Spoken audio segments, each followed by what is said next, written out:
안녕하세요. 파산관제인 홍익 변호사입니다. 이번 시간엔 58년생 여자 케이스입니다. 이분은 만 58세였습니다. 파산 선고 당시에.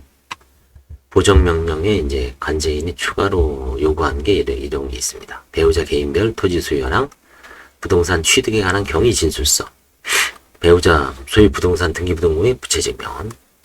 이분은 2002년부터 2012년까지 자가로 이제 소유하고 있었습니다.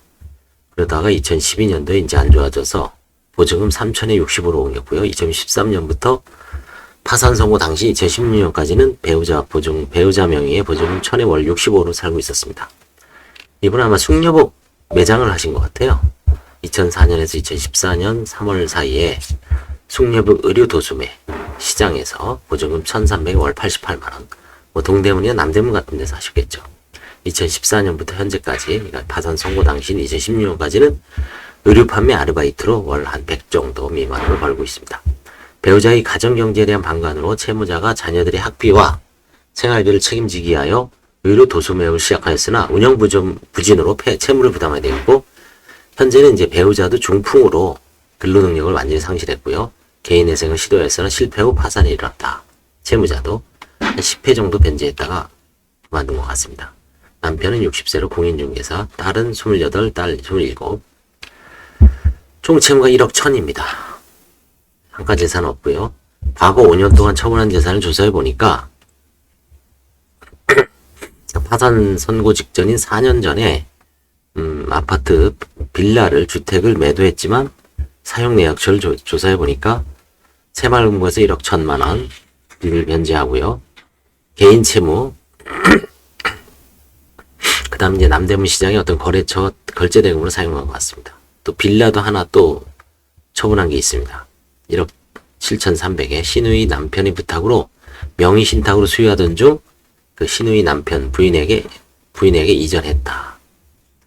명의 신탁 부동산을 상대방에게 반환하는 게 사행위가 아니라는 판례는 있죠. 그래서 이게 진짜 명의 신탁인지 아닌지를 아마 조사했을 겁니다.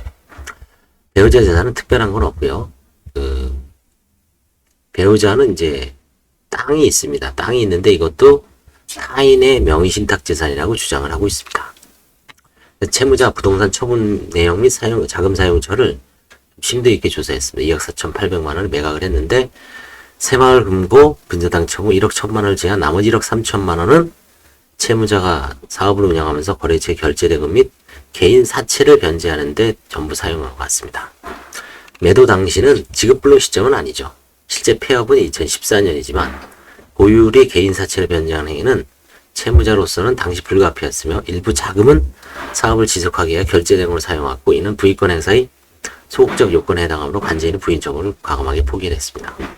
그 다음에 신우이의 남편이 취득한 부동산 중 2009년 1월 22일 채무자가 1억 4,500에 매수했으나 이는 진정한 매매가 아닌 신우이 남편이 부탁으로 취득한 것이라고 진술하고요. 이건 2012년 3월 15일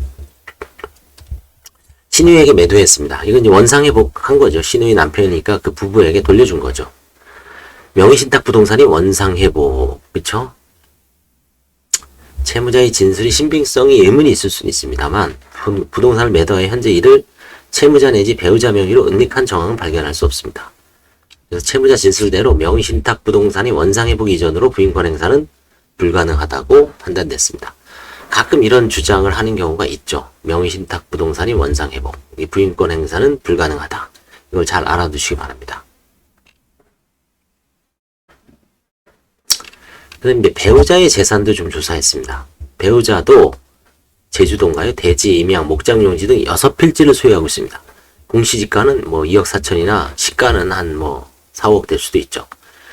이 부동산은 채무자 내지 배우자의 경제적 노력으로 형성한 재산은 아니고 배우자의 지인이 사슴농장을 운영한다고 하여 4,500만 원을 빌려줬으나 이를 변제하지 못하자 근저당권을 승계하여 매매 시 정상키로 약정했다. 일종의 대물 변제로 미리 받아놓은 거란 얘기죠.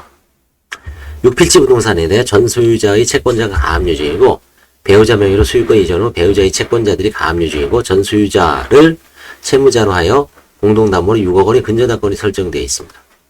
따라서 위 부동산 취득 과정에서 배우자가 빌려준 4,500만 원이 채무자가 사업을 영위하거나 매도한 빌라의 자금에서 유출되었을 경우에 혼인 중 취득한 공동재산으로서 환가 가능성이 있죠. 이 당시에는. 전체적으로 6필지 모두 총 12억 원 이상 매매가격이 형성되어 잔존 가치가 있다고 판단되므로 관제인은 이제 환가를 포기하고 있습니다.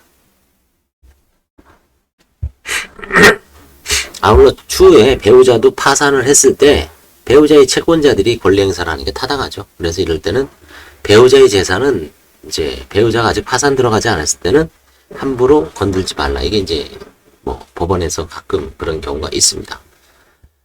아무튼 이게 뭐 조사의 한계는 있지만 배우자 재산은 뭐 고유 재산이죠. 사실은 가치가 있어도. 그 다음에 왜냐하면 이 빌라 판 두 채가 이게 일로 넘어갔다는 게 입증이 돼야 되는데 입증을 할 수가 없습니다. 흔적이 없어요.